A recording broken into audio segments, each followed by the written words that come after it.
오미크론 확산세가 정점을 향해 가고 있는 요즘입니다. 확진자 수가 너무 급증해서 전 국민 10명 중에 1명은 예전에 확진자였거나 현재 확진자일 정도의 상황이 되었습니다. 전문가들의 조심스런 예상에 의하면 올 여름이 되면 코로나 여파가 거의 사그라들고 올해 말이면 코로나 이전의 일상들을 많은 부분 회복할 거라고 하는 희망적인 얘기도 들리고 있습니다. 그동안 모두들 너무 고생이 많으셨고요. 수고가 많으셨는데 이제 진짜로 조금만 더 참고 견디면 좋은 시간들이 찾아오리라고 기대해 봐도 좋을 것 같습니다. 확진자 수가 워낙에 많아지다 보니까 우리 교회 내에도 적지 않은 분들이 코로나에 감염되셨습니다. 확진자뿐만 아니라 함께 살고 있는 가족들도 자가 격리를 해야 하는 상황이다 보니 지금 이 시간에도 집에서 격리 중이신 성도님들이 참 많으신 줄 압니다. 저는 요즘에 주변에서 격리하시는 분들에 대한 소식을 자주 접하게 되면서 자연스럽게 성경에 나오는 격리에 대하여 생각을 해보게 되었습니다. 성경에도 격리 규정이 있습니다. 출애굽 이후에 광야 생활을 하게 된 이스라엘 백성들은 당초 예상보다는 훨씬 긴 시간을 광야에서 보내야 했습니다. 가나안 땅을 향해 가는 그 여정 속에서 그들에게 가장 중요한 것은 율법의 순종함으로 거룩한 백성이 되는 것이었습니다. 시내산에서 모세를 통해 주신 율법은 그들에게 종교 의식적으로도 그렇고 생활 밀착적으로도 그렇고 온 마음과 뜻을 다하여서 지켜야 하는 거룩한 규범이었습니다. 한편으로는 수많은 사람들이 광야에서 공동생활을 해야 했기 때문에 그에 따라 불가피하게 여러 행정적인 절차들과 제도적인 규율들이 요구되어졌습니다. 만약 그렇지 않으면 공동체가 제대로 운영될 수 없었기 때문입니다. 우리가 한 가지 기억할 것은 이스라엘 민족에게 있어서는 공동체의 규모가 커진다거나 아니면 그들의 군사력이 매우 강해진다거나 나는 그런 문제는 그렇게 크게 중요한 이슈가 아니었습니다.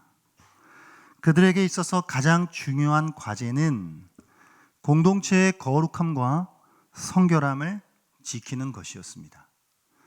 이것이 그 백성에게 요구하시는 하나님의 제일 명령이었기 때문이죠. 그런 면에서 거룩한 공동체가 되기 위해서는 부정하거나 더러운 것이 그들 가운데 함께 해서는 안 됐습니다. 오늘 본문이 바로 그것을 보여주고 있습니다. 오늘 본문 5장 2절인데요. 다시 한번 읽겠습니다. 시작. 이스라엘 자손에게 명령하여 모든 나병 환자와 유출증이 있는 자와 죽음으로 부정하게 된 자를 다 진영 밖으로 내보내되. 아멘. 말씀을 보니까 세 종류의 부정한 사람들을 진영 밖으로 격리하라고 합니다. 이스라엘 백성들은요, 광야에서 생활하면서 성막을 중심으로 성막의 동서남북에 이스라엘의 12지파가 각 3지파씩 사방에 그렇게 나뉘어서 그 성막을 중심으로 함께 모여 생활했고 이동할 때도 그렇게 이동을 했습니다. 그런데 그들 안에 부정한 자들이 발생하게 되면은 그 진 밖으로 멀리 떨어뜨리라고 하는 명령입니다. 오늘 부정함으로 분류된 사람들은 나병 환자, 그리고 유출증 있는 자, 죽음으로 부정하게 된 자입니다. 먼저 나병이라고 하는 건 우리가 생각하는 한센병만을 지칭하기보다는 그 한센병을 포함한 좀 더 넓은 의미의 악성 피부병들을 말합니다. 유출병이라고 하는 건 상한 피부에서 흘러나오는 유출물들인데 고름과 같은 게 아마 대표적인 유출물일 것입니다. 그리고 주검으로 부정하게 된 자는 시체를 만진 자, 시체와 접촉된 자를 가리키는 것이죠. 이렇게 세 종류의 사람은 부정한 것으로 판정이 되었습니다. 여기서 말하는 부정이라고 하는 이 개념은 먼저는 제의적인 개념이죠. 그러니까 종교의식적인 개념입니다. 이게 종교의식적으로 제의적으로 매우 더럽다라고 하는 것이죠. 왜냐하면 근본적으로 거룩하신 하나님께서 그 이스라엘의 진영 안에 함께 거하셨기 때문에 그 거룩한 곳에 부정한 자들이 함께 공존할 수는 없었기 때문입니다. 거룩하신 하나님과 부정한 것이 함께 할 수 없었다는 말이죠. 그렇기 때문에 그 부정한 자들은 먼 곳으로 떨어져야 했습니다. 그러나 이것은 단지 제의적인 더러움만이 아니라 위생적으로도 또한 문제가 되었습니다. 왜냐하면 그 부정함이라고 하는 것이 또 다른 사람들에게 전염될 수 있는, 또 다른 누군가를 감염시킬 수 있는 가능성이 컸기 때문입니다. 많은 수의 사람들이 밀집해서 생활하는 환경이었기 때문에 위생 문제 또한 중요한 고려 대상이었다는 것이죠. 그러므로 그들의 격리 규정은 공동체 생활에 매우 필수적인 사항이었습니다. 여러분, 이스라엘 백성들은요, 정결함을 잘 지켜야만 가나안 땅으로 들어가는 그 여정을 성공적으로 마치고 가나안에 들어가 살 수 있었습니다. 이스라엘 백성들이 치를 싸움이라고 하는 것은 단지 외부의 적들과 벌이는 군사적인 싸움만이 아니라 그들은 가나안 전쟁에 앞서서 자신들 안에 있는 부정한 것들과의 거룩한 싸움을 치루어야 했습니다. 저는 오늘 이스라엘 공동체 안에 있었던 이 격리 규정을 통해서 오늘날의 그리스도인들에게 필요한 영적이고 거룩한 격리는 무엇이고 그것이 왜 필요한지에 대하여서 크게 두 가지 정도로 말씀을 나누고자 합니다. 첫째로 격리는 단절이고, 둘째로 격리는 귀회입니다. 그래서 오늘 말씀 제목이 격리는 단절이자 귀회입니다 라고 정했습니다. 특별히 우리 그리스도인들에게 있어서 영적이고 거룩한 격리라고 하는 건 죄와 단절하는 것이고, 한편으로는 하나님과 연결되어지는, 하나님이 우리를 찾아오시는 그런 귀회가 된다라고 하는 것입니다. 그래서 첫 번째로 격리는 단절이다라고 하는 부분에 대해서 살펴보겠습니다. 여러분, 이스라엘 백성들이요, 진영 안에 살아가다가 부정한 자들이 생기게 되면은 그 부정한 자들을 일정 거리 떨어진 곳으로 격리시켰다 말씀드렸습니다. 이것은 그들 공동체 안에 있는 부정과의 단절입니다. 그러니까 그 부정을 끊어내야 했던 것이죠. 부정한 자들을 공동체로부터 격리시킴으로써 부정함을 멀리 보내는데, 부정함을 멀리 보내는 것을 통해 부정함과 단절함으로써 다른 이들이 부정해지는 일을 막을 수 있었습니다. 자, 여러분, 이스라엘 백성들이 이런 규정들을 지키는 가운데 우리가 한번 생각해 볼까요? 그러니까 격리가 되어서 진영 밖으로 쫓겨나는 거죠, 사실. 쫓겨나는 사람들 뿐만 아니라 그들을 의도치 않게 쫓겨내야 하는 그런 사람들, 진영 안에서 진영 밖으로 그들을 보내야 하는 사람들 마음, 혹은 밖으로 나가는 그런 사람들의 마음, 그런 사람들이요, 어떤 생각을 했을까요? 그들 모두는 아마도 그들을 부정하게 더럽힌 그 부정들이 하루빨리 없어지기만을 바랬을 것입니다. 그리고 더 나아가서는 이런 생각을 했겠죠. 부정함이라고 하는 것이 무언지. 그러니까 평소에는 잘 생각하지 않던 건데 부정함이 어떤 의미를 가지고 있는지, 하나님이 부정함을 왜 이렇게 철저하게 다루시는 것인지, 이런 부분들에 대하여 고민하게 되었을 것입니다. 그리고 실질적으로는 그들의 가족이요 형제 자매인 그들을 한동안 멀리 딴 곳으로 보내야 하는 그들의 마음, 그 아픔을 또한 한편으로 또 견뎌야 했을 것이라고 하는 것이죠. 그리고 좀 더 나아가서는 하나님께서 요구하시는 거룩함, 그것이 무엇인지에 대한 것을 묵상하며 그 거룩함을 향하여서 더 굳은 의지를 다질 수 있었을 것이라고 하는 것이죠. 그렇게 그들은 보내는 자나 떨어지는 자나 그들 모두가 그동안 평소에는 잘 생각하지 않았던 것들을 더 생각할 수 있었을 것입니다. 여러분, 이스라엘 백성들은 이렇게 부정함이 발생하면 그것과 단절해 그들을 격리시켰죠. 저와 여러분인 그리스도인들에게도 이와 같은 영적인 거룩한 격리가 필요합니다. 그러면 영적인 거룩한 격리라고 하는 것은 무엇이냐? 바로 죄와의 단절입니다. 죄를 가감히 끊어내는 것이죠. 그리스도인들은요, 시시때때로 영적인 격리를 통해서 죄와의 결별이 필요합니다. 죄와의 단호한 단절이 필요하다는 것입니다. 그러면서 죄가 얼마나 무서운 건지, 하나님이 얼만큼 죄를 싫어하시는지, 그런 것들에 대한 깊은 고민을 해야 하는 것이죠. 그러면서 또한 내가 오염된 죄가 무엇인지, 어떤 죄가 내 안에 비집고 들어와 있는 것인지, 그리고 어쩌다가 이런 죄들 때문에 내가 오염된 것인지에 대한 부분들을 깊이 숙고하면서 자기 점검을 할 필요가 있다라고 하는 것이죠. 이것이 바로 거룩하고 영적인 격리입니다. 우리는요, 세상 속에 파묻혀 살아가다 보면은 나도 모르는 사이에 수많은 죄에 노출되어 오염되기도 합니다.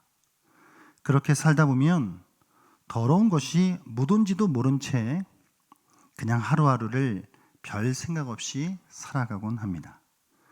하루하루 반복되는 생활 속에서 깊은 성찰이나 자기 관찰 없이 지낼 때가 허다하다는 말이죠. 눈앞에 닥쳐있는 일들을 급급하게 처리하면서 살아가다 보면은 하루하루가 또 지나고 있을 뿐입니다. 그렇게 이 세상의 부정적인 영향력이 우리를 잠식해 가고 있다라고 하는 것을 느낄 때면 정말 오싹합니다. 그래서 저와 여러분인 그리스도인들에게는 거룩한 영적 격리가 필요합니다. 이 거룩한 영적 격리는 내 안에 있는 죄를 멀리 추방하는 것이고, 그 죄와의 일정한 거리두기를 유지함으로써 그 죄가 다시 틈타지 못하도록 힘쓰는 것입니다. 사랑하는 여러분, 그러면은 대체 어떻게 하면 됩니까? 어떻게 해야 영적인 격리를 할 수 있다는 것이죠? 어디론가 산속으로 숨어 들어갈 수도 없는 노릇이고, 내 일상을 다 끊어낼 수 있는 것도 아니고, 그러니까 우리는 세상 한복판에서 살아가야 합니다. 그게 기독교의 영성이기 때문이죠. 청소년들이나 청년들 같은 경우는 매년 정기적으로 또 수련회 같은 것들도 가니까 나름대로 또 그런 시간들을 갖기도 하는데, 우리 또 어른들은 또 그것도 여의치 않지 않습니까? 그래서 제가 오늘 여러분에게 우리가 일상생활을 살아가는 우리의 삶 속에 행할 수 있는 거룩하고 영적인 격리에 대한 팁을 알려드리겠습니다. 먼저는 거룩한 목표를 세우고 힘써서 노력하는 것입니다. 영적 격리는 죄가 틈탈 기회를 주지 않는 것입니다. 죄가 틈탈 기회를 주지 않기 위해서는 반대로요, 거룩한 목표를 세우면 도움이 됩니다. 예를 들어요, 올해 우리 교회가 진행하고 있는 성경 이독 캠페인에 힘써 동참하는 것입니다. 1년에 성경 이독이라니 사실 버겁습니다. 저도 매년 성경 1독씩 하다가 작년에 1독을 못했습니다. 부끄럽습니다.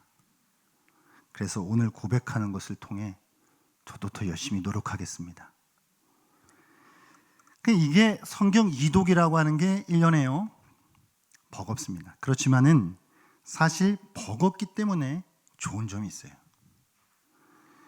안간힘을 쓰고 달려가야 하기 때문이죠. 죄가요, 틈탈 시간이 없습니다. 여러분, 다윗이 밧세바를 범하고 우리아를 죽음으로 내몰게 된 그 더러운 죄를 저질렀을 때가 언제인지 아십니까? 왕국이 어느 정도 자리가 잡히고 평온을 누리던 때였습니다. 다윗이 그 전까지는 거룩한 목표를 향해 힘써서 달려왔지만 이제는 어느 정도 마음이 좀 풀어지고 늘어졌습니다. 그렇게 한가롭게 옥상을 거닐다가 결국은 더러운 죄를 범하게 된 것이죠. 우리에게는요, 거룩한 목표를 세우고 힘껏 달려갈 필요가 있습니다. 이것은 매우 좋은 영적인 격리가 될 것입니다. 다음은요, 신앙 공동체에서 믿음의 지체들과 하는 그런 영적인 교제를 늘리는 것입니다. 영적인 대화를 나누고 함께 기도의 제목을 나누고 삶을 나누는 것입니다. 믿음의 공동체에서 믿음의 형제 자매들과 영적인 교제를 늘릴 때에 거룩한 교제가 늘어나게 되면 자연스럽게 죄와 접촉할 수 있는 확률이 줄게 되어 있습니다. 근데 반대로요, 누군가를 만나서 온통 세상적인 얘기만 나누다 보면 어느새 죄가 틈탈 기회를 내주고 맙니다. 그렇기 때문에 우리는 영적인 이야기, 하나님과의 관계에 대한 나의 고민들, 내가 지금 기도하고 있는 것들에 대한 나눔, 이런 것들을 통해서 서로 위로하고 격려해주는 영적 교제가 필요하다는 것입니다. 이런 영적 교제를 늘리면 자연스럽게 죄는 우리 안에 틈탈 확률이 적어집니다. 제가 오늘요, 여러분들에게 정말 여러분들에게만 이 모든 걸 한 번에 할 수 있는 좋은 팁을 알려드리겠습니다. 바로 제자훈련입니다. 제자훈련이 이것을 한 번에 해결할 수 있는 가장 좋은 방법 중 하나입니다. 제자훈련은 일반적인 성경 공부와는 조금 성격이 다릅니다. 배움이 있지만 나눔이 있고, 나눔뿐만 아니라 삶의 점검이 있습니다. 이게 훈련이기 때문에 내 일상생활 전반에 걸쳐서 두루두루 영향력을 미칩니다. 그러니까 자신의 일상을, 우리 일상을 흔드는 거죠. 이걸 요동치게 해요. 그럼으로써 자연스럽게 나의 일상을 요동치게 함으로써 내 안에 있는 죄들을 털어보내는 것입니다. 이렇게 훈련을 통해 우리는 거룩한 효과를 얻을 수 있습니다. 그래서 제가 여러분들께만 이 팁을 알려드립니다. 사랑하는 여러분, 우리는 죄 많은 세상 속에서 살아가기 때문에 우리도 모르는 사이에 죄가 틈탈 수 있는 가능성이 매우 큽니다. 그렇기 때문에 거룩한 영적인 격리를 통하여서 그 죄들을 멀리 떠나보내고 그 죄들과 거리두기를 해야 합니다. 그래야만 우리는 하나님께서 원하시는 거룩함을 향해 나아갈 수 있습니다. 우리가 붙잡아야 할 가장 중요한 가치는 무엇보다도 거룩함입니다. 이렇게 영적 격리는 첫 번째로 죄와의 단절을 말합니다. 그렇다면 두 번째는 귀회입니다. 영적인 격리는 귀회입니다. 어떤 귀회일까요? 하나님께서 영적인 격리를 하는 자들에게 찾아오시는 귀회입니다. 거룩한 영적 격리라고 하는 것은 단지 죄와의 단절뿐만이 아니라 우리를 찾아오시는 하나님과 접촉할 수 있는 아주 좋은 기회라고 하는 말씀입니다. 여러분, 이스라엘 그 백성들이요, 부정한 사람들을 진영 밖으로 그렇게 격리시킨 다음에 그 사람들이 뭐 그곳에서 죽을 때까지 사는 건 아니고 어느 절차에 따라서 그들이 다시 진영 안으로 들어올 수 있는 길이 있었습니다. 부정한 것들이 나름 깨끗해졌다라고 생각되면은 그냥 뭐 진영 안으로 마음대로 들어갈 수가 없어요. 아직 부정한지 정한지 모르니까. 그러면 부정한지 정한지를 누가 판단하겠습니까? 그거는 바로 제사장이 판단해요. 그러면 진영 밖에 있던 사람들이 진영 안으로 못 들어오잖아요. 아직 자기들이 아무리 깨끗해졌다 한들 못 들어와요. 방법은요, 진영 안에 있는 제사장이 진영 밖으로 나가서 그들을 만나야 돼요. 그들을 나가서 만나서 그들이 정말 정해졌는지를 여러 가지 복잡한 절차들을 통해 그거를 판정해야 했던 것이죠. 그게 레위기 14장, 15장에 보면 세부적으로 하나하나 나와 있습니다. 그래서 제사장이 볼 때 그 절차들을 다 통과하게 되면 그 부정으로 격리되었던 자들은 다시 진영 안으로 들어와서 생활할 수 있었던 것입니다. 이게 절차가 사실 참 복잡합니다. 그렇지만 제사장이 중보자가 되어서 그 일을 진행합니다. 여기서 제사장은 훗날 오실 예수 그리스도를 예표합니다.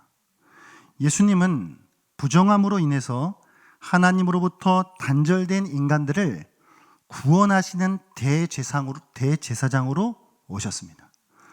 그리고 그들이 다시 하나님과의 교제를 회복할 수 있도록 그 길을 열어가시는 분입니다.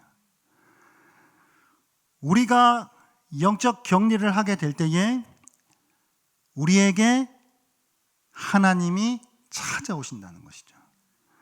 저 진영 밖에서 격리하고 있는 그들에게 제사장이 그들을 만나러 찾아가는 것과 같이 영적 격리를 하고 있는 우리들에게 하나님이 찾아오셔서 우리와 접촉해 주시고 우리와 하나가 되어 주신다라고 하는 것입니다. 이게 거룩하고 영적인 격리죠. 더 나아가 진영 밖에서 그들이 격리하면서 얻게 되어지는 유익이 더 하나 있는데 그것은 무엇이냐면 하나님의 거룩하심에 더 가까이 나아간다는 것입니다. 무슨 말이죠? 격리되면서 살면서 지내면서 아까 이런저런 생각들을 했다라고 말씀드렸지 않습니까? 그러니까 그 부정함이라고 하는 게 얼마나 이게 더러운 건지, 이 부정함이라고 하는 게 얼마나 우리 공동체 전체를 불편하게 만드는 것인지 이런 것들에 대해 몸소 경험했기 때문에 이제는 오히려 거룩함을 사모하는 마음으로 살아갈 수 있었다라고 하는 것이죠. 그것이 그들에게 또한 주는 유익이다라고 말할 수 있습니다. 영적인 거룩한 이 격리는 우리의 일상에서 잠시 우리가 하나님과 만나는 시간을 갖는 것인데 이것의 가장 좋은 모범을 보여주신 분이 예수님입니다. 여러분, 예수님이 공생의 기간 동안에 정말 바쁜 사역들을 감당하셨죠.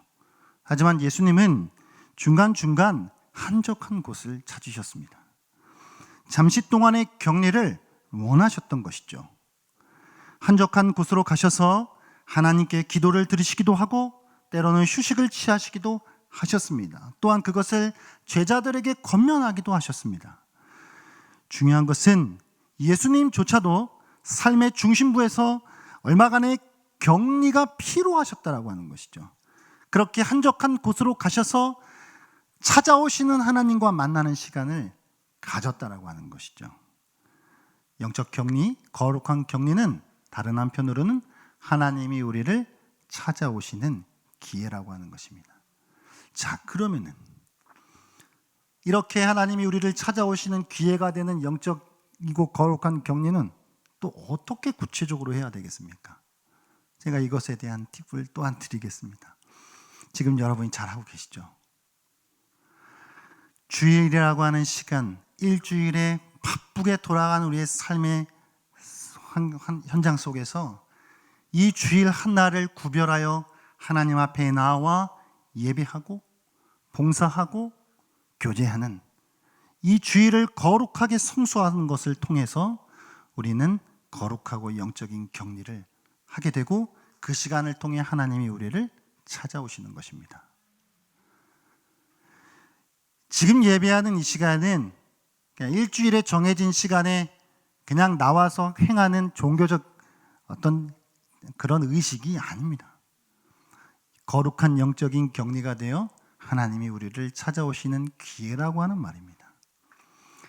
그리고 또한 이것만으로 부족하기에 예수님이 새벽 미명에 한적한 곳으로 가셔서 기도하시는 습관을 보여주셨던 것과 같이 우리도 가능하다면 새벽 시간 하나님 앞에 나아가 기도함으로 거룩한 영적 격리를 이룰 수 있습니다. 그럴 때 하나님이 우리를 또한 찾아오시는 것이죠. 또한 여러분들께서 잘하고 계시는 매일의 큐티가 그와 같습니다. 정말 바쁘게 돌아가고 정신없이 살아요. 하지만 그 중에 내가 그 시간만큼은 구별하여서 아무리 짧더라도 큐티를 통해, 큐티가 뭐예요? 조용한 시간이잖아요. 그 조용하고 고요한 시간에 나를 찾아오시는 하나님과 1대1 간의 교제를 갖는 것입니다. 그럴 때 우리는 하나님과 더욱 가까워지는 접촉을 경험하게 되는 것이죠. 이것이 바로 거룩하고 영적인 격리를 통해 하나님이 우리를 찾아오시는 기회를 우리가 누릴 수 있는 것입니다. 사랑하는 여러분, 오늘 이 말씀을 통해서 우리가 다시 한번 생각해 보기를 원합니다.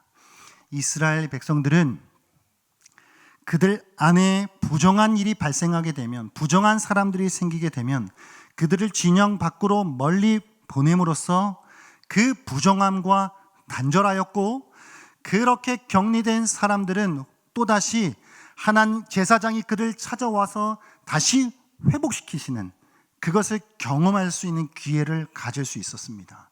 그들은 그래서 하나님의 용서하심, 하나님의 회복하심이 무엇인지에 대한 것을 알 수 있는 기회를 가질 수 있었다는 말입니다. 그렇다고 한다면 오늘날 이 세상을 살아가는 저와 여러분은 어떠한 영적인 거룩한 격리를 행하며 살아가야 하겠습니까?